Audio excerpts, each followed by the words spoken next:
Palamig! Around the Philippines!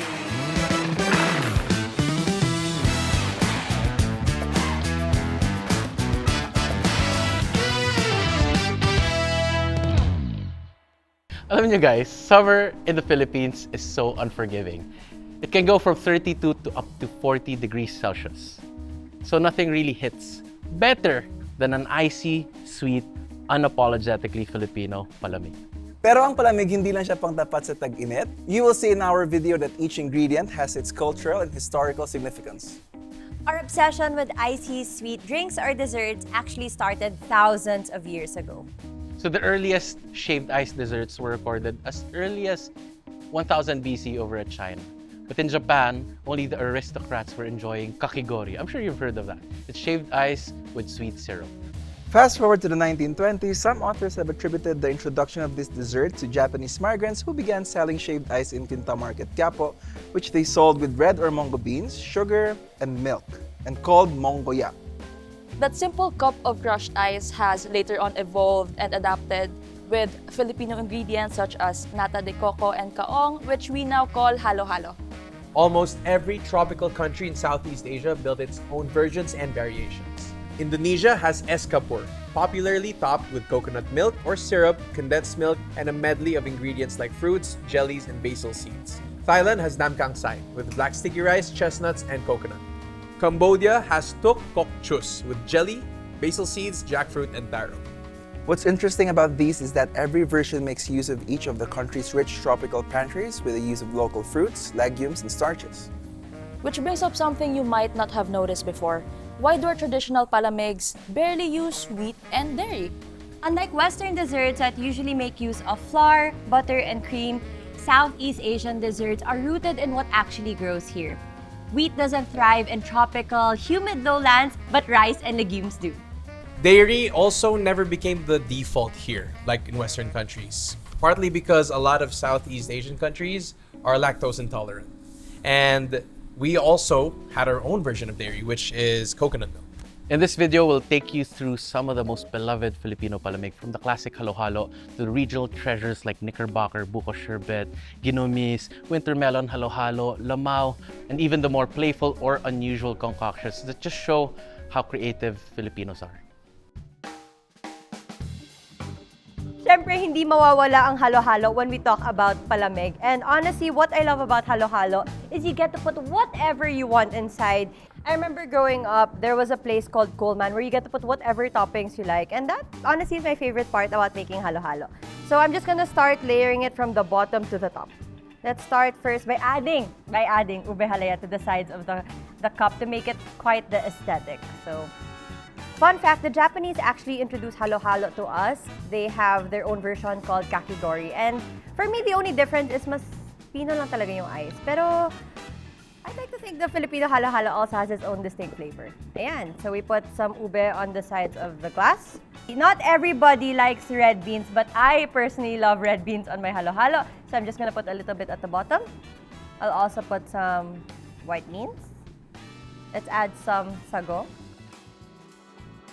Let's also put makapuno, langka.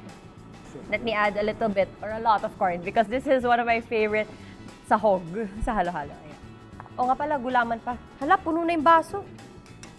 And my favorite, adding a lot of ice. You can fight me on this, but I think the best part about halo-halo is pag ubos mo na lahat ng sahog, tapos you're left with the milk na may konting ice pang natira.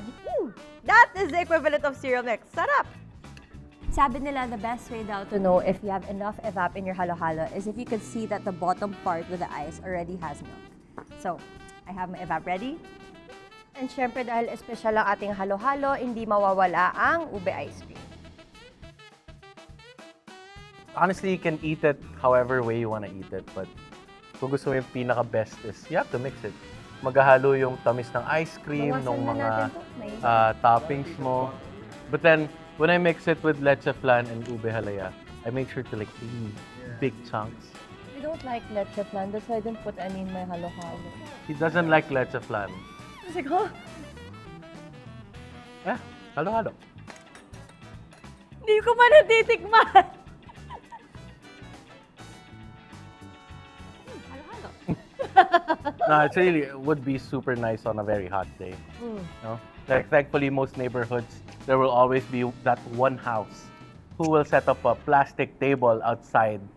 Then, haluan, may makapuno, gulaman, kaong, sweetened beans, langka, saba, leche flan, halaya. None of which I see from Trish's prep. So, I don't know what kind of halo-halo you make. I'm just kidding. Yelo ka na lang. No, because I like beans. Oh, beans. Another variation of halo-halo, we will be making winter melon halo-halo or kondol halo-halo from Pagsanhan, Laguna. So this recipe actually comes from a very famous restaurant of Aling Talengs, and we saw that there's already 3 generations who's been holding this recipe. And today we are going to make it in the studio. We will start first with our white beans, red beans. The beauty about Aling Talengs halo-halo is that she makes everything from scratch. And the fact that the restaurant has been alive for over 80 years, I think, makes it even credible because everyone who's tried it says the taste hasn't changed. What makes it special also is we're gonna put sweetened kundol. Next, we'll add some ube and makapuno. We're gonna fill it up with some ice. And for that signature kundol halo-halo look, we are going to be adding a small tumbog ng niyog right on top. Have you ever tried kundol halo-halo before? No. How about winter melon? Winter melon tea, I'll try. Okay. So it's your first time to try it in halo-halo? Wait, winter melon is... Winter melon is kundol? Yeah. No way. Yeah. I mean, No this is called way. winter melon halo-halo. Kundol pa tala. And it's my first time actually to also see a tumbog ng nyog. Cute, no? It's inside the coconut, the small thing inside the coconut. How many of these can you get in Just one? one. Tumbog ng niyog. It's basically the sprout. It's so small, but there are some that are actually quite big. The texture is very like Saba. caramelized apples. I was gonna say apples. Kind of. Kind of. Right? Okay. Yun pala siya, bro. Yeah, but you know what I'm talking How about? come is this... Yeah, so some are small, some are big. Whoa. Yeah. Whoa! It's like another fruit. Yeah, so the one I got a while ago was small because Aling Talengs was a really small one. Oh, siya. Kasi I need to make my dish next. Okay, what are you making for us I'm today? making Knickerbocker. Today, we're gonna be making Zamboanga's fruity dessert that's called a Knickerbocker. Now, why is it called that? Many argue that galing daw sa shorts, Knickerbocker shorts. Many say na galing sa very popular NBA team nung 70s called the New York Knicks. But there is actually a dessert in Britain that is very similar to this. They use ice cream, but they use seasonal fruits in the winter, which are berries. Now, for Zamboanga's version, they use tropical fruits naman, since it is very abundant in the city. So this was first popularized in Palmera's restaurant in Zamboanga, wherein it is served as a merienda, together with your pastil, your tamal de Zamboanga. Ito yung kumbaga pang himagas na. So, just gonna chop up some cantaloupe, melon. If they really base this dessert off of the Britain one, which is the Knickerbocker Glory, they really use fresh fruits for this. That is nga in season. And that is balanced with a really heavy ice cream. Some people have adapted to using gulaman for this, maybe as an extenders, maybe as a textural preference. Just gonna take the mango like so. Really just rustic pieces. You don't have to overthink this. The more rustic they are, the more it plays well in your mouth, the more na magugustuhan mo yung mga textures niya. Siguro amongst all fruits, yung pinaka-staple lang talaga na hindi talaga mawawala sa Knickerbocker is mangoes, bananas, and watermelon. Kasi parang siya yung all year round sa Philippines. Chopping off my banana last para hindi siya mag-brown. Now we are ready to assemble. So we're going in with the melon first. Siguro my only advice for this is to have your fruits chilled. Since hindi tayo gumagamit ng ice, chill nyo lahat para maximum refreshment talaga. Bananas go in. Sunod natin yung ating watermelon. Mangoes. Ito yung dadamihan ko because fruits like mangoes. Very optional, but you can put tapioca, pearls. I saw one video na meron to, so do not cancel me if wala to sa area nyo. But I saw one video. And gulaman for texture. Textural haven. You're gonna layer everything with regular milk. Siguro hanggang dyan lang para hindi umapaw. And to finish it off, some really nice ice cream. Kung sa ibang bansa ay yung special lang ang may ice cream, dito sa Knickerbocker, lahat kayo may ice cream.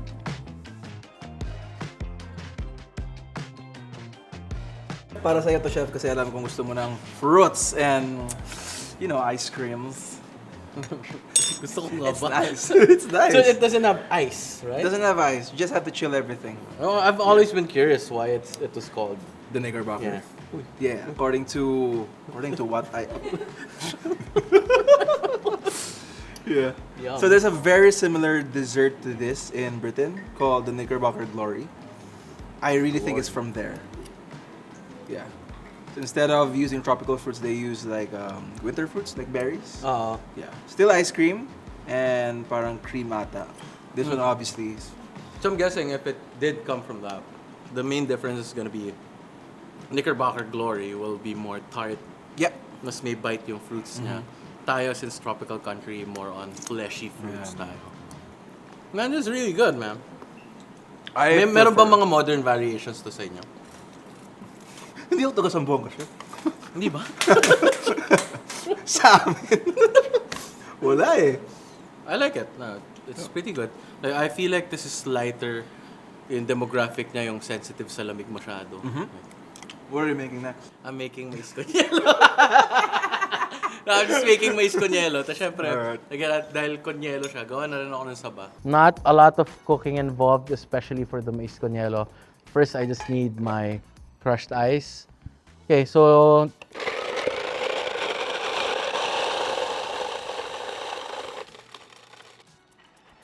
one more.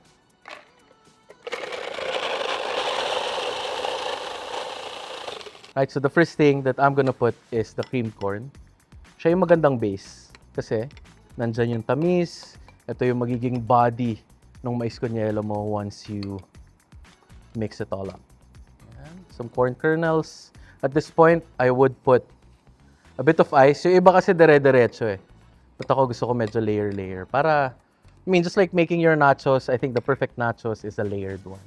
For this one, I'm not gonna fill it the whole way. From what I know, corn is considered a New World crop, meaning nadala siya ng mga trade, be it galleon trade, be it our Asian neighbors. Pero it came from someplace else. Kaya ngayon lang natin ito na-develop.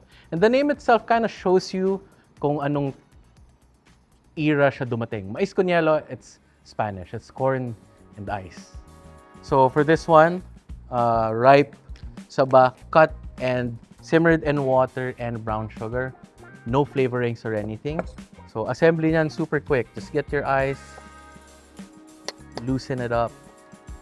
Pwedeng crushed or hindi. Sa household namin, minsan, as in ice cubes yung gamit. And the point is to just keep it cool, you know? Thick slices of saba. Kadalasan nakikita ko dito, sobrang nipis nung slice eh. Yun. Now, as it melts, you'll end up with this perfectly balanced syrup or soup. Alright, so I'm gonna have Seth taste our childhood summer merienda. I hope he likes it. I hope you like it. Which one do you want me to go for first? I think this one. Okay. The mais con yelo. I mean, I think this is more modern now, where they put cornflakes in the mais con yelo, and I'm not opposed to it. I love it. Adding that crunch to mais con yelo is, I think, what you need. I think texture is so important when it comes to food.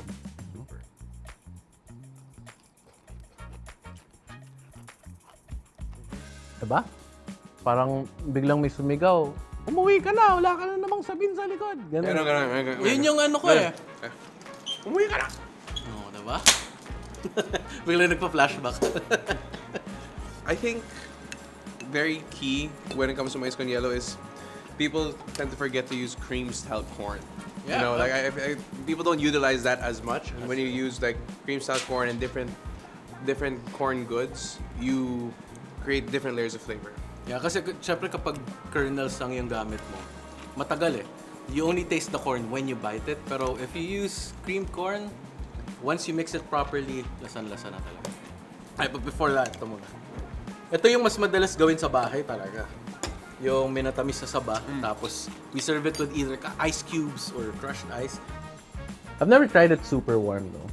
Oh, really? Us, kami naman at home, we have it warm. It's like a warm dessert.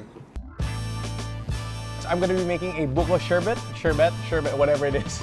But then it's gonna be fairly easy. I got the recipe from the 1941 coconut cookbook. I have here my coconut meat, and the big difference that a sherbet has from sorbet is because maybe they sound similar. People might think they're the same, but sorbet is actually no milk at all, while a sherbet has just a little bit. But according to this recipe, it has a ton of evaporated milk. I'm gonna be adding sugar. This is about 4 cups, so I'm kind of eyeballing that because the recipe calls for 2.5. Mix that first. Come in with my coconut water. So the recipe calls for 4 cups of coconut water. So that's about a liter. So the coconut water will give you a nice stabilized product since it already has its natural sugars. And when you're making, iced treats or frozen treats, you want it to be stable so it doesn't melt right away. I'm gonna add my evaporated milk and going all out. I'm gonna put what I can in this quart container just so it freezes. And the rest, I'm gonna freeze them in a different container. Ready? All right, so I'm gonna freeze this. Oh, wow! Ganun lang pala kabilis! Galing ko! Are you ready to try? Yeah. Okay. So this is a Buko Sherbet. Di ba Sherbet. sorbet? Hindi ka kasi nakikinig eh. Sorbet is a different, sorbet is no milk. Okay. Wait, take a bigger bite. Ano natikman mo doon? Sarap.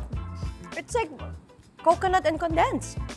What I like is that it's not like super ice creamy. You still get those crystals. You still get a different texture. Still get a little bit of that crunch, but you still have the freshness of the actual coconut in there. It reminds me of ice candy. Right? The Buko ice candy. Buko ice candy na tama. On to the next, we are going to be making sugarcane delight. It's another cookbook recipe that only uses sugarcane and lemon juice. So you can say it's kind of like the early lemonade of what we had back then. I mean, sugarcane was very, very abundant. All right, so I got some sugarcane juice over here. Put that in, it already has some ice in it. Okay. Now, I'm gonna be adding my lemon. So I'm gonna just go in. I don't mind putting the seeds in there, make it a little rustic. From here, you can just go as you taste. The sugarcane already has that natural juices. You don't need to dilute it with water. And it just goes to show how natural things were back then. For me, that's good. That is 1,000 times better than lemonade. All right, so I have our sugarcane delight here. Cheers. Probably my top one of today's video. Yeah. Oh, wow. It's good with some kind of rum or tequila. It's not at all. I just want to describe it to you guys because it's dancing around my palate. It's really smooth. All right, so for you, what are you gonna be making? I'm gonna make Lamaw, man. Remember the time we went to Siargao? The one with the flakes? Yeah, The sky flakes? yeah, There's that sila one. fita. Pita. What are you yeah. using? Skyflake. Yeah. All right. Let's go make Lamaw from the Visayas. And yeah, I'm not a really big fan of this because maybe on the mix of textures and ingredients, but let's see how we go. So in a bowl, you combine coconut water together with evap. To that, we are gonna add our buko meat, young buko meat. Medyo damihan nyo because it's a snack. Next, they put in condensada. This is not the weird part yet. Believe me. They put in sky flakes or any crackers or saltines. They just crush it. I guess if you eat this right away like this, it's nice because it's crunchy, but when it gets soggy, I'm not really a big fan. Yeah.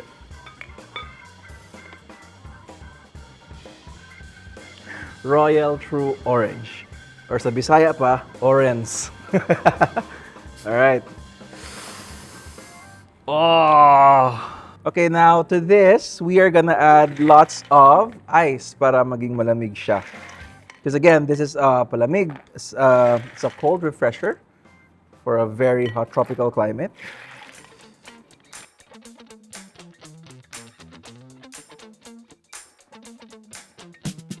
So yung mga titikim ngayon is si Eli, our producer, and Ate Janet, siya yung resource person ko for this Lamaw. So, kaon ka ni bata pa ka? Oo.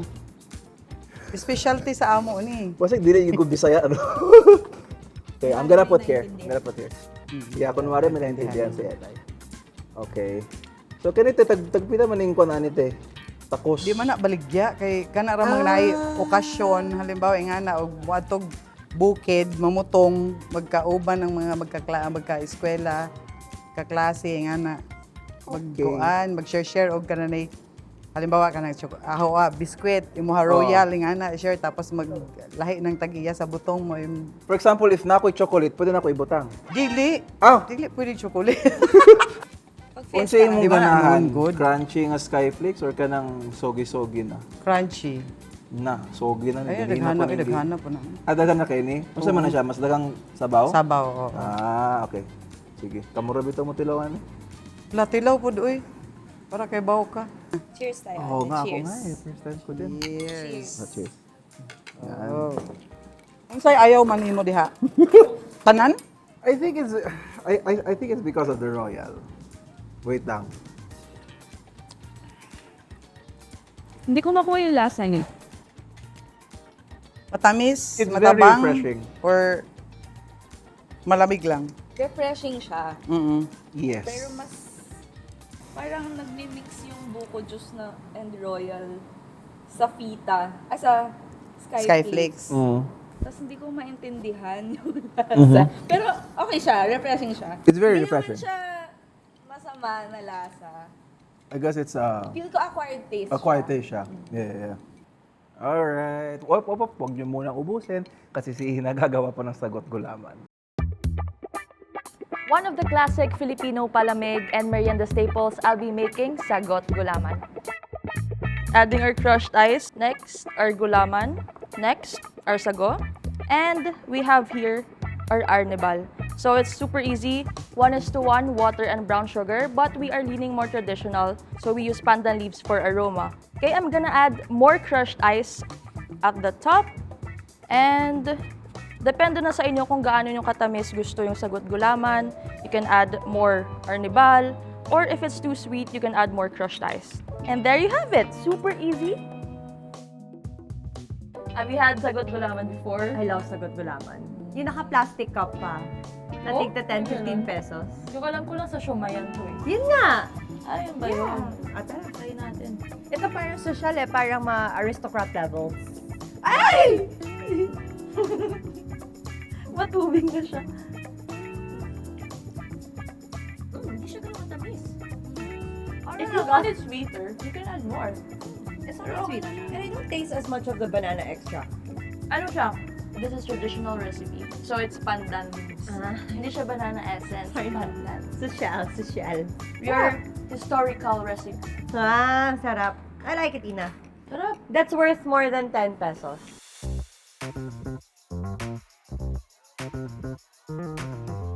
Today we are going to be making Iskrambol, which I know is a very nostalgic palamig for a lot of Pinoys out there who are watching, of course. We're going to be making it from scratch. I know you can buy the instant mix, but we're so extra. Okay, in a bowl, I'm just going to be adding my water. I'll also be adding condensed milk. Fun fact, it was actually only later in my life. Mga college na ata ako nung first time ko makatikim ng Iskrambol. But I know a lot of people always tell me na it's the best thing that they have. So, I'm making it for you guys today. And syempre, hindi mawawala ang lasa ng banana essence sa ating dish. We have a couple of palamigs that actually use banana extract or banana flavoring because it allows us to have the taste of fruits without having to spend for the fruit itself. Tapos syempre yung shelf life nito mas matagal din versus using actual fruits. And for that pink coloring, that signature pink color, I'll just be adding a little bit of red food coloring. So after I mix this up, we already have that beautiful pink color, and you can definitely smell the banana essence. I'm just gonna be putting this in the freezer, and then mamaya ika-crush natin to together. I placed the mixture of our Iskrambol here in a tray for it to freeze faster. Now it's time to blend to get that texture. Ang lamig! Ang lamig! Lamig sa kamay! Okay, game.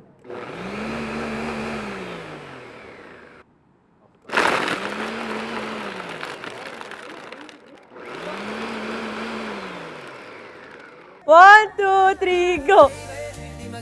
Oh!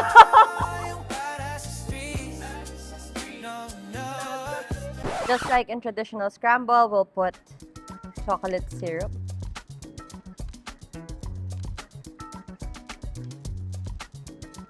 Then we'll put a bit of our scramble. So what I love about scramble is that pink color, because as a kid, I feel like you get so attracted to things that are just so colorful. So, kaya nakakatawa talaga yung scramble ng bata eh. Dami niyan, para masaya. And then we'll add more scramble.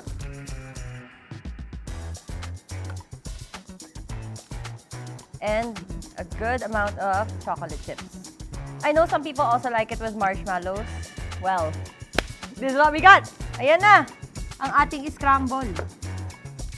Do you like scramble, Seth? Yes, I do. Really? Did you have any nostalgic memory with this? I always remember asking for 3 extra layers of milk powder. Damn. Yeah. Can you put extra milk powder at the middle and at Yeah. the bottom? That's what I do. That's what I did. I put some at the middle and on top.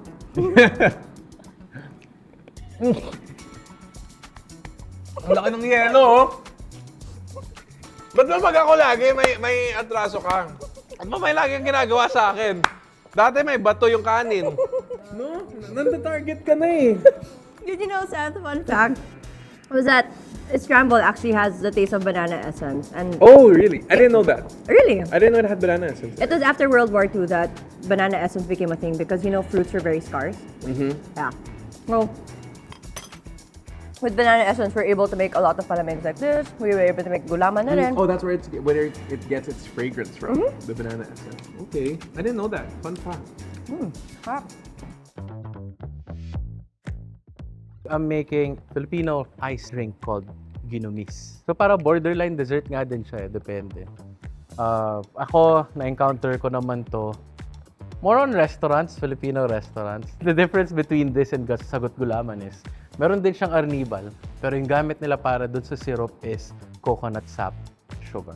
So panot siya yung gamit niya. Tapos meron siyang pinipig at meron din siyang coconut cream.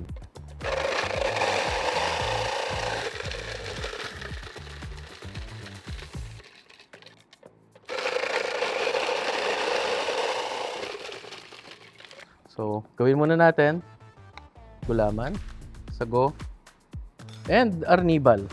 Konting pinipig, konti lang. And then, ang ating crushed ice. Konting pinipig at konting arnibal. And of course, yung pampa-creamy ng ating palamig. So, pag bibili kayo sa palengke, actually, pwede kayong gumamit ng kakanggata or kahit, pero ako, preference ko talaga yung coconut milk or yung pangalawang pigana. Kasi yun, medyo mas malabnaw, mas mabilis siyang mahalo. That's just me. Again, kung gusto niyo yun, do it. Anyway, Ginumis, baby. I'm so excited to try this Ginumis because my dad actually really likes Ginumis. From his childhood, no? No, he was Actually, talking nagustuhan about it ko. last night. Yeah, Okay. I mean, the Ginumis, actually, yung root word niya rin comes from the term mixing. Which is mix. Ginumix. Guys, correct me if I'm wrong. I'm okay. I'm okay with being wrong. I like learning. So anyway, it's because before you consume it, you have to mix it too. Just like Okay. halo-halo. So again, this is like halo-halo, but lighter. I would say fresher because of the coconut milk. And I mean, like, feeling ko intense din yung nakakabusog dito. Ooh. I think I like the never, crunch. you can never go wrong with coconut milk. That's true. No? The challenging part there is since you're using coconut milk, it's susceptible to spoilage. Oh, that's true. But on a hot summer day, Lagi ko to in-order sa Max dati. Meron sa Max, diba? I didn't know they had that. No? Meron ba sa Max? Meron, diba? I feel like this is like a Sago't Gulaman na I remember like heavy on coconut. and it being in Max's. I love you, Max's. Buko Pandan ako.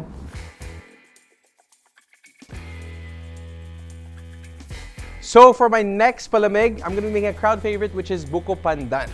And all I'm gonna need for that is a clean, large bowl. The largest one you have in the house. So I'm gonna put my Buko strands over here. To that, I'm going to add my sugar. With that, I'm gonna put in my coconut water, not all of it. And then from here, I'm gonna add my evaporated milk. You can extend it more, and as the ice melts, it doesn't dilute the flavor of milk. The whole reason why we're here is the pandan jelly. That's my favorite part. I always ask for extra of it, and that's when I go in with my ice. This is why I put the ice first a while ago, because I'm scared of it splashing. As you mix it, it gets colder. Now I'm gonna add my rest lemon. If you think it's too light colored for you, you can add some more evaporated milk. I have some extra over here. So now I would say this is ready for service. While I'm here, before I let anyone else taste it, I'm gonna try it. A little bit of gulaman on there already. Just like how I remember it. Okay, so Ina is here to try my Buko Pandan with me, and I would say among all of the palamigs we've done today, this is definitely in my top 3. I mean, just a personal choice. Ito yung mga nasa fiesta, di ba? Laging dessert. But this is a drink. This is a drink version. Sarap! It's less heavy body, drinkable, has texture still, but still very refreshing. Hindi ako fan ng buko salad. But this one is good. Sarap. Uy! Mukha akong buko salad! Oh, ako mo halo-halo. Okay. Game. Next recipe. Next recipe. I'll be recreating a recipe from the book 1953 Everyday Foods in the Philippines, Chilled Melon. Okay, so first step, what we have to do is, nakakat na yung melon natin. Nakalagay dito sa recipe is to remove the seeds. So I have here a strainer. We need the juice from the melon. Add cold water to make it 2 cups para ma-2 cups yung melon juice natin. We have here our shredded melon. Transfer lang natin sila lahat. A little fun fact, melon has its peak season during April to July, but I know that it's available naman the whole year. Okay, just gonna mix it with a spoon para ma-dissolve yung sugar. Sarap! I love the smell of melon. Here is our bowl of ice. And that is ready to serve. And there you have it, chilled melon from the 1953 cookbook. Wow! Ay, ano? Diyos ko! Ang sarap. Excited na talaga ako tikman. Ito yung mga paborito kong kunin sa mga food bazaar. Oo, Diba? may mga palamig doon na store. Lalo sa Makati sa Cedo Park. Di ba meron Yeah. doon isang nagbebenta na puro palamig. Ito talaga. Melon talaga. Try natin. Mm. Oh my God! Ginawang wine. Sarap. Parang nasa beach ka. May Oo. mo to. And it's really interesting kasi the recipe is so uncomplicated. 3 ingredients lang. Then, pure fruit, yung flavor, pure fruit sweetness also. I think the sugar doesn't make it sweeter. The sugar enhances the flavor of the fruit. Yep. So that's why also sobrang Ang sarap. refreshing.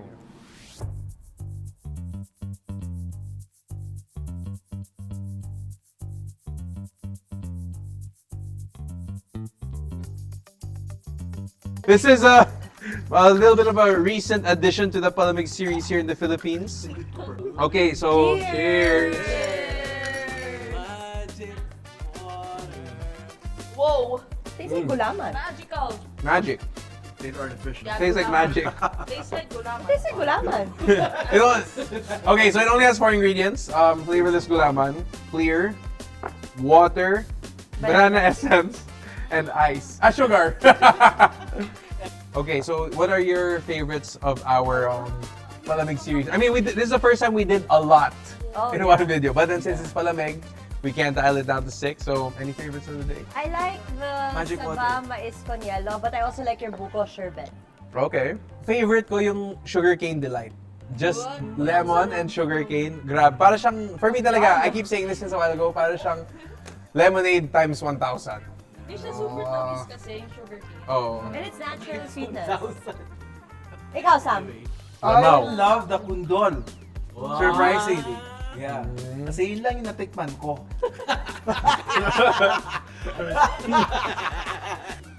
Iskrambol na lang ako because it's nostalgic. I mean, we got this one from one of your comments, so this was a really quick fix for us. Sunod, tinapay. Around the Philippines. Was it really commented? Yeah. We listen to our viewers. This is Palamig Around the Philippines! Oh, intro. Pwede pa mag